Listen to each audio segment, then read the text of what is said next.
Hello everyone, welcome to my YouTube channel that is Decoding First Aid. I'm Dr. Shrinkla and I've secured rank 629 in NEET PG 2023. So today what we are going to decode is collagen synthesis and its disorders. You might be thinking कि यार इससे क्या question आएगा? But trust me, as we go through the topic, I'll tell you कि इससे कौन-कौन से one-liners question आते हैं, कौन सा clinical vignette के form में आता है, and what all questions they can ask.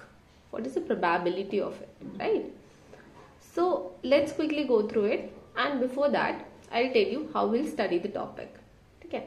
तो first we'll talk about collagen के types. ठीक है? उसमें फिर देखेंगे अगर type 1 collagen में defect है, type 2 में है, type 3 में, तो कौन सा disorder होता है. ठीक है? The second part will be dealing with collagen के synthesis and the same कि कौन से step में defect है तो कौन सा disorder होगा. This is what they usually ask. And the third part will be the disorders. Obviously ये दोनों पढ़ने के बाद disorders और इसके clinical features हमें याद नहीं करना होगा, आप समझेंगे. ठीक है? So let's go through it. So the first part is collagen के types. ठीक है? तो सबसे पहले collagen है क्या? Collagen is a protein. ठीक है? और ऐसा वैसा प्रोटीन नहीं है. It is the most abundant protein in the human body.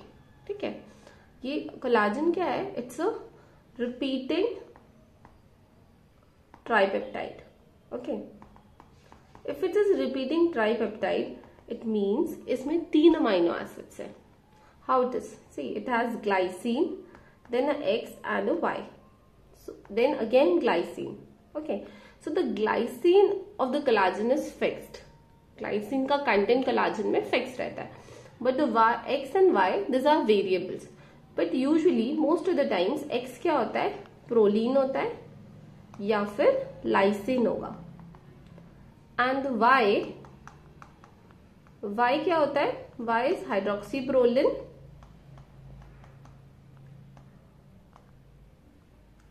या फिर हाइड्रोक्सीलाइसिन.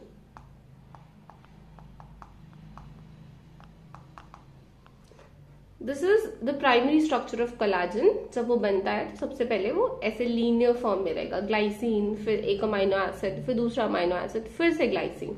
ठीक है? आई टेल यू ये क्यों है, क्योंकि जब सिंथेसिस पढ़ेंगे तो समझ में आएगा और अच्छे से.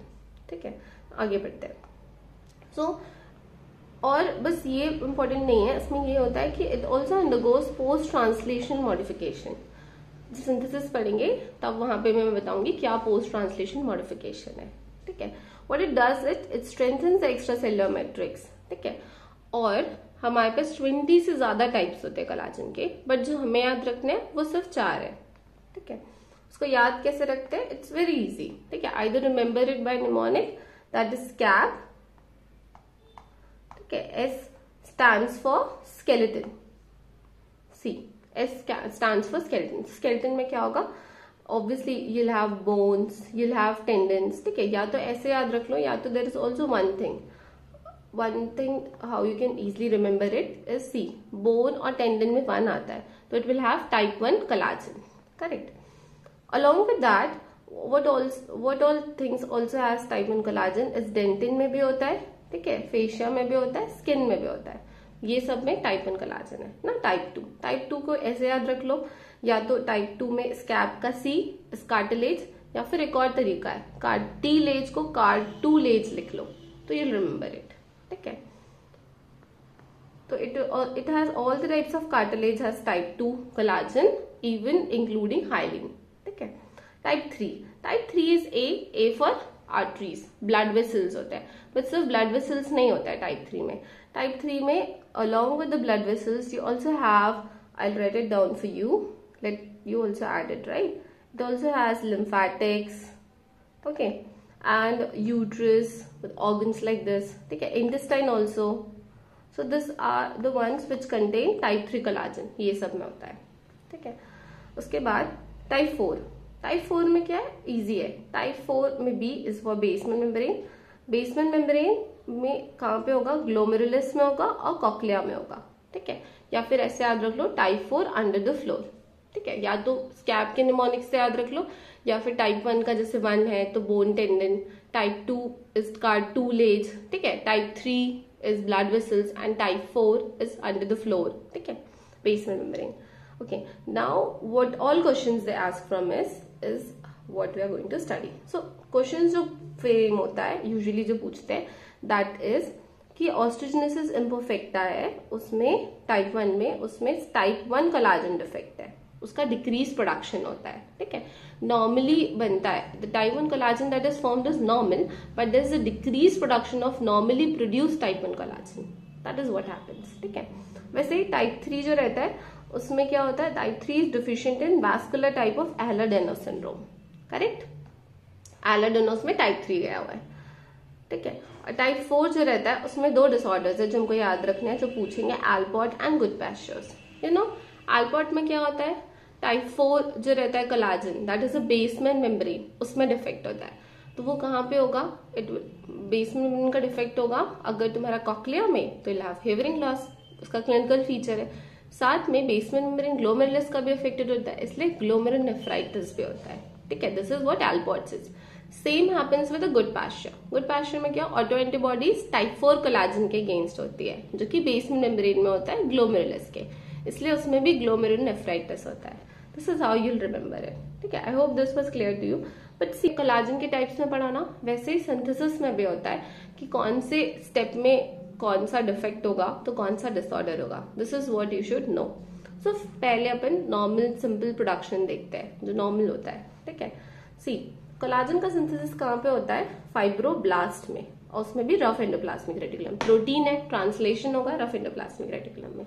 कैसे होगा, पहले न्यूक्लियस में क्या होगा, तुम्हारा ट्रांसक्रिप्शन, मतलब डीएनए से बनेगा तुम्हारा कोलाजन का mRNA, and this mRNA will come out in the cytoplasm. Correct, it will go to the rough endoplasmic मतलब rough endoplasmic reticulum, and there the translation will happen. तो प्रोटीन सिंथेसिस होती है. अब ये जो प्रोटीन होगी वो कौन सी होगी, yes, it's a primary structure. उसको बोलते हैं हम प्री प्रो कोलाजन. बैकबोन है जो, ठीक है, उसमें कुछ नहीं है, ग्लाइसिन है और एक्स और वाई है. ठीक है, जो हम पढ़े थे 3 अमाइनो एसिड्स का रिपीटिंग ट्राइपेप्टाइड. ठीक है, this is the primary structure that is a pre pro collagen.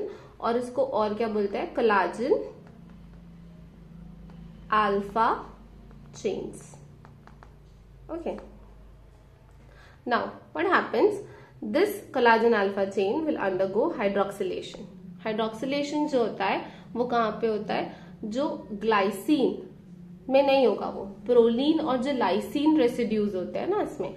ठीक है, तो we have proline, this is glycine, this is proline, suppose this is lysine. ठीक है, तो या तो प्रोलीन में होगा या तो लाइसिन में होगा, OH ग्रुप अटैच होता है. This is hydroxylation. हाइड्रोक्सिलेशन के लिए कौन सा एंजाइम चाहिए, हाइड्रोक्सिलेज चाहिए. Correct, and that enzyme requires vitamin C. This is something important to remember. I tell you later on क्यों. ठीक है, ये हो गया हाइड्रोक्सिलेशन. सेलेक्टेड लाइसिन और सेलेक्टेड प्रोलीन रेसिड्यूज रहते हैं, उनका होता है हाइड्रोक्सिलेशन. हाइड्रोक्सिलेशन के बाद this alpha chain will undergo glycosylation. What is glycosylation? Adding sugar group. ठीक है, तो इसमें क्या होता है, शुगर ऐड हो रहा है. I'm doing sorry. Okay. You have to add sugar. I'll write it down. ठीक है, the sugar is added to hydroxylysine. Okay, and then this collagen alpha chains, ठीक है, 3 collagen alpha chains मिलके triple helix बनाते हैं, उसको हम बोलते हैं प्रो कोलाजन. करेक्ट. सो पहले जो ये सारी जो चीजें हो रही है, दिस इज ऑल ट्रांसलेशन के साथ हो रही है, इसलिए इन सबको बोलते हैं हम को ट्रांसलेशनल मॉडिफिकेशन, क्योंकि ट्रांसलेशन के साथ हो रही है. दिस इज ऑल को ट्रांसलेशन. ठीक है, पहले क्या हुआ, सबसे पहले ट्रांसलेशन हुआ ग्लाइसिन XY. ठीक है, this is pre pro collagen. वो प्री प्रो कोलाजन रहता है, उसमें हाइड्रोक्सिलेशन होता है, हाइड्रोक्सिलेज एंजाइम यूज करके, which requires vitamin C as a cofactor. Correct, OH group attach होगा किसमें, लाइसिन में या फिर प्रोलीन में. ठीक है, फिर नेक्स्ट स्टेप में क्या होता है, ग्लाइकोसिलेशन होता है. ग्लाइकोसिलेशन में शुगर ऐड करते हैं, बट वो सिर्फ हाइड्रोक्सीलाइसिन में ऐड करते हैं. ठीक है, तभी तो glycosylation is adding sugar to protein. ठीक है, the third step is the fourth step is triple helix formation. ठीक है, तो अब ये जो 3 कोलाजन अल्फा चेन्स है, you can see this collagen alpha chains, total 3 collagen alpha chains है. ठीक है, वो बनाएंगे ट्रिपल हेलिक्स. ठीक है, और उनके बीच में कौन से बॉन्ड्स होते हैं? Di. Yes, you should remember this will have a disulphide and hydrogen bonds among them.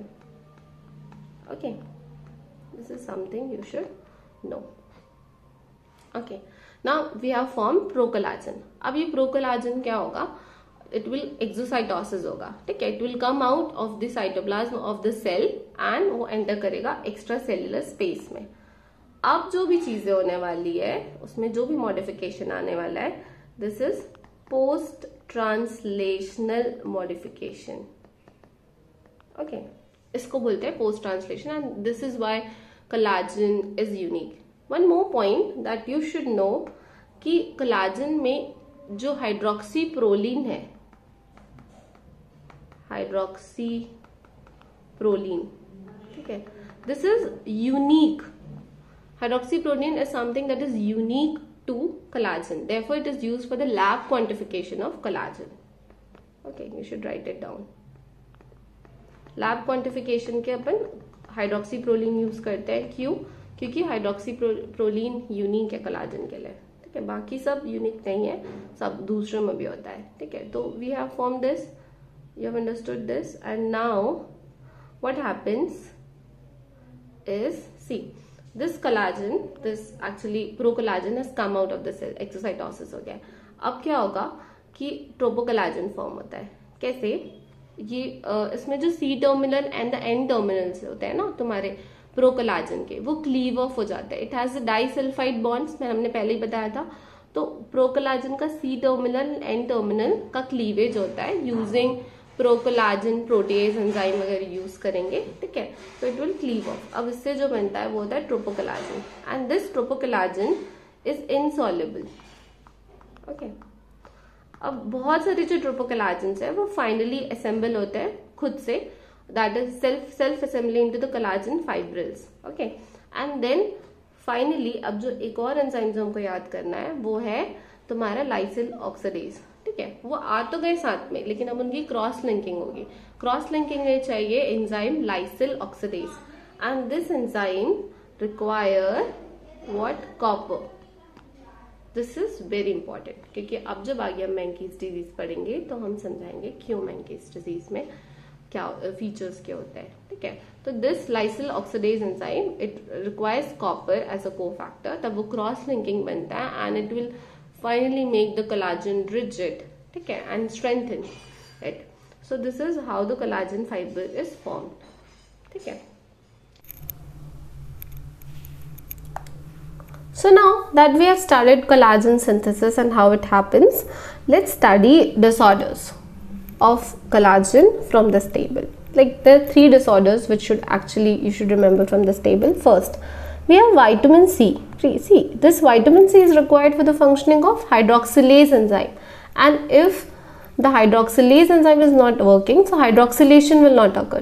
So in case of vitamin C deficiency, that is scurvy, we have, but this hydroxylation will not occur, right? So if hydroxylation is not occurring, we have collagen defect.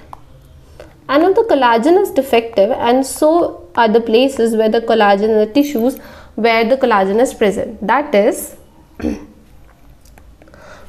we'll have the symptoms of easy bruising because blood vessels are fragile. Blood vessels have collagen, correct? We have gum bleeding. There will be impaired wound healing because wound healing requires collagen. Granulation tissues, scar tissues, right? And so other symptoms, right?